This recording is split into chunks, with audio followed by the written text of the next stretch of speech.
Ready? I know. I kind of like 60s. I like it. Perfect. That's Yeah. All right. Whenever you guys are ready. I mean, you can chat all you want, but. So, 8 games into the season, y'all reach bowl eligibility already. It's something this program's been waiting for a long time. What does it feel like?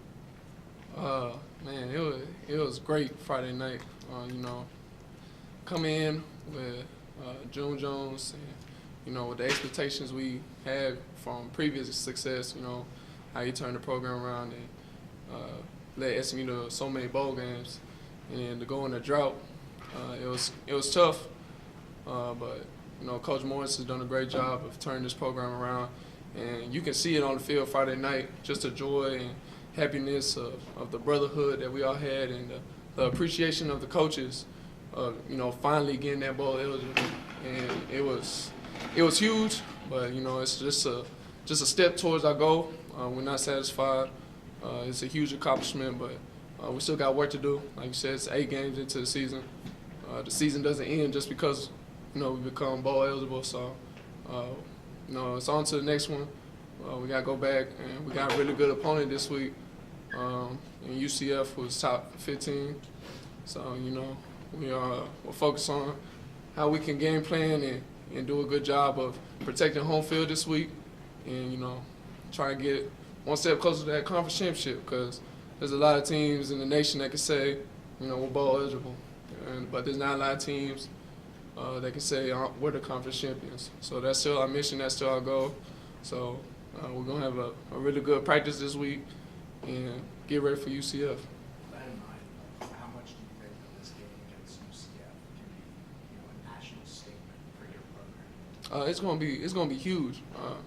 I feel like it's a great opportunity to show what we can do on the national stage against a really good opponent. UCF, they're one of the hottest teams in the conference and in the nation right now. So to knock them off will give us a lot of respect, a lot of recognition, and moving forward throughout the rest of the season, because we know this is going to be a very challenging November schedule. You got teams like UCF, Navy, and Memphis, and improving Tulane. So to get this will be a huge confidence boost and a lot of momentum moving forward. And, but we're up for the challenge. We'll never back down for a challenge, and we're ready to show the world what we can do. UCF has such a balanced offense. It can kind of get you one way or the other. When you look at the film of that, what stands out? And like you said, the balance of the offense. They got great running backs with a lot of speed. The receivers are really good. They got a lot of speed as well. The quarterback, he's pretty accurate. He makes smart decisions, makes really good throws. So we just got to do a really good job of finding ways to contain them in our base defenses, show them different disguises, different looks, and, just minimizing those big plays that they make, because they're a big play team. They do a lot of, screens and goals, and, they really test your eyes. So we got to do a really good job of, playing with confidence, playing with our eyes, and just doing a good job of doing a great job the whole game, playing consistent, because that's something we failed to do since coming from the bye week, is playing consistent in that first half. We're giving up way too many points in the first half, and we do a lot better job in the second half. So it's just trying to find that way to play consistent in the first half than we do in the second half as well. So it feels like the last 2 weeks, Rodney Clemens has kind of taken a step forward. The breakups on 3rd down at the end zone, the interception at the end of the game yesterday, or Saturday, Friday, doesn't matter. Yeah.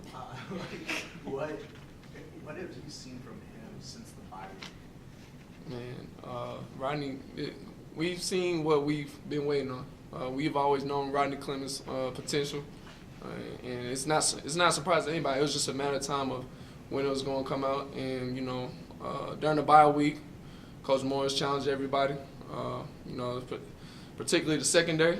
He came at us and challenged us front, and we were, especially Rodney. Rodney took on the challenge, because we look back and we know we all didn't play our best, and Rodney took it to heart. And the bye week, he had a phenomenal bye week, and you can see it, the past 2 games of just the confidence he's playing with, and the attitude and the swag that he's playing with, that's the attitude that we've been waiting for him to play with all year. And you can see the past 2 games, he's played better than anybody in the country at safety. So, you know, if we can get everybody else to play with that same swagger and confidence on the defense like he's playing with, then I feel like we're going to be a much more improved defense. When people miss time with injuries, they react differently. Some people are coaching up teammates. Some people are just going crazy on the sidelines. Some people talk about learning from what they see. What was it like for you when you sat out with your shoulder? Oh, man, it was tough. You know, I don't like being injured. I don't like sitting out the games. I love being out there competing with my teammates. But I knew what my role was at that point. You know, it wasn't to be the playmaker on the field. It was to help coach. You know, see the things that I can give feedback to the secondary guys. You know, try to give them tips, reminders of what we look from in film against when we play UConn. And, you know, just try to be the best teammate I could for them, because I know they still needed me to bring that little energy, because that was my role. So just try to do the best I could for my teammates. Chad talked about he challenged you during the bye week that he wanted you to be a little bit more vocal as a leader. Has that been, how do you feel like you're adjusting to that maybe responsibility, I guess? Oh, I've took that challenge on. Coach Morris called me out in the team meeting in front of everybody and said I just need to be more vocal. So when he did that, I took it upon myself, you know, just practicing it every day in practice. You know, just be the energy guy, the motivator, to be more vocal in the secondary and then be more vocal on the sideline as well. To the defense, make sure we all stay as a unit. There's no bashing or no complaining or, you know, no conflict between the teammates on the defense. So I've taken that, and you know, when he called me out on that, you know, I took that to the challenge. You know, so you know, Coach Morris, he calls it how it is. So you know, I'm glad he did call me out on that. I felt like I did need to be a little bit more vocal. So I've felt like I've done a much better job since the bye week of doing that. You said that you felt like your speech before the Tulsa game was just one of the best speeches you've heard. What did you want your message to the team to be? And, what was the thought process behind that? It's just being real. You know, as a defense, we haven't played our best yet. You know, we've shown flashes of playing at our best, and I just want to get that message out. You know, we just need to be more consistent. We need to do a lot better job of tackling. We've had way too many missed tackles against some good teams and some teams that, you know, we played and we got away with it. You know, but you miss a lot of tackles against teams like UCF, Memphis, Navy. They're just going to run all over you. So I just want to, like, hit the key points of what we need to do better on defense, include myself, because, you know, I'm just, you know, big as a liability on the defense sometimes as well. So, you know, I just want to, you know, make sure we all hit that key emphasis of what we need to do to, you know, hit the goals that we have set out for the defensive objective. When everybody's got bumps and bruises at this time of year, how do you and your teammates improve tackling without beating each other up in practice with another game coming up in a few days? You know, Coach Malone, he does a good job of, you know, teaching us the techniques, you know, trying to get in position, because he tells us all the time, the way you miss tackles if you're not where you're supposed to be at. You know, if you're out here trying to arm tackle, you're going to miss it every time because your feet not, you know, ready to make that tackle. So we do a really good job of trying to emphasize and getting your feet and getting in good football position to actually make the tackle, and just, you know, doing a good job of thudding the tackles. Because if you don't thud in the practice, you're not going to make the tackle in the game, because you can't just run to the side and tag off a guy and say, oh, I got him, because that's what eventually leads to missed tackles. So Coach Malone and the defensive coaches have done a great job of emphasizing on getting where you're supposed to be, getting in good football position, and knee bend, and, you know, chest up, head up, and, you know, wrapping through the ball carrier. You talked about Rodney, your other starting safety, Mikhail Elnu, young guy, leading the team in tackles by 14. How much of that is him playing at an elite level, and how much of that is a system that's designed to funnel plays toward him?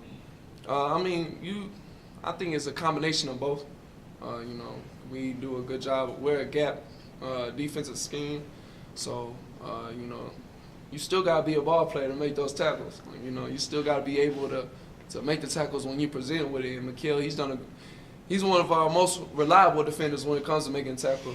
He makes some really solid tackles, and he's a really good player. He's gonna be a really, really, really good player in the future. I think he's gonna be one of the top in the nation soon. Because I mean, the amount of confidence he plays with, and the swagger, and you know, just the physicality that he plays with is really, you know, it's really good to see. Because he's a young guy, like you say, he's a sophomore, and to see him to play with that type of physicality is really good to see. Anything else?